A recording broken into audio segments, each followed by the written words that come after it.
অধ্যয়নে আজকে কথা বলবো মাধ্যমিকের সংলাপ আর প্রতিবেদন রচনা নিয়ে, যে দুটোর মধ্যে তোমাদের অর থাকে আর থাকে 5 নম্বর।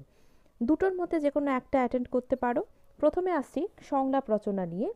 সংলাপ রচনার ক্ষেত্রে তোমরা বিভিন্ন রকম টপিক অলরেডি প্র্যাকটিস করে ফেলেছো, সেটা টেস্ট পেপার থেকে হোক বা যে কোনো ব্যাকরণ বই থেকে হোক না কেন। আমি আজকে যেটা বলবো, সংলাপ রচনার ক্ষেত্রে কিছু কিছু পয়েন্ট তোমাদের মাথায় রাখতে হবে। যেমন, যে বিষয়টাই তোমাদের দিক না কেন সেটার আগে পয়েন্টগুলো মনে মনে ভেবে নাও, তাহলে লিখতে সুবিধে হবে।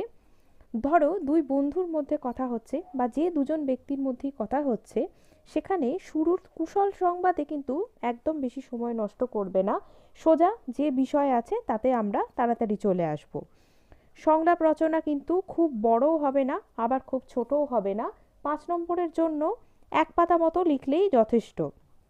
আর এই রচনার শেষটা অবশ্যই যেন ভালোভাবে হয়। পুরো সংলাপ রচনার ক্ষেত্রে ভাষা যেন অত্যন্ত সহজ সরল হয়, যেটা পড়তে খুব ভালো লাগবে, কিন্তু আবার আলংকারিকও যেন না হয়ে দাঁড়ায়।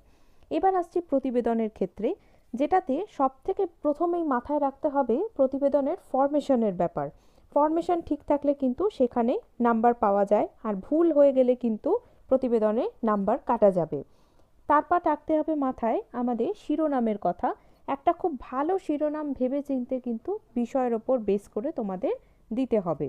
এরপর আসছে কোন দিনের কথা লিখছো, তারিখ, সময়, জায়গা, কি অনুষ্ঠান বা কি বিষয়ের ওপর লিখছো, সেই প্রত্যেকটা পয়েন্ট ভেবে ভেবে আস্তে আস্তে কিন্তু তোমরা প্রতিবেদন রচনা করবে। এছাড়াও তোমাদের ব্যাকরণ বই, বিভিন্ন সহায়িকা এবং টেস্ট পেপার থেকে যা যা তোমরা টপিক পেয়েছো সংলাপ এবং প্রতিবেদনে, সেগুলো ভালো করে প্র্যাকটিস করতে থাকো। দুটো রচনার ক্ষেত্রেই আমি যে কোনো একটার পক্ষে বলবো না, কিন্তু একটা ছোট্ট ট্রিক তোমাদের আমি বলে দিচ্ছি।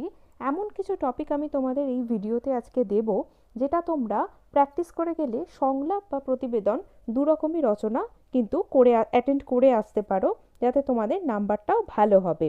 এই টপিকগুলো আমি দিয়ে দিলাম ভিডিওতে, তোমরা দেখতে থেকো আস্তে আস্তে, এবং এগুলো তোমরা কিন্তু প্র্যাকটিস করতে থেকো। এছাড়াও যদি এই দুরকম নির্মিতিতে তোমাদের কোনো রকম প্রবলেম থাকে, সেটা অবশ্যই কমেন্টে জানাবে বা আমাদের দেওয়া ফোন নাম্বারে তোমরা যোগাযোগ করতে পারো। ধন্যবাদ।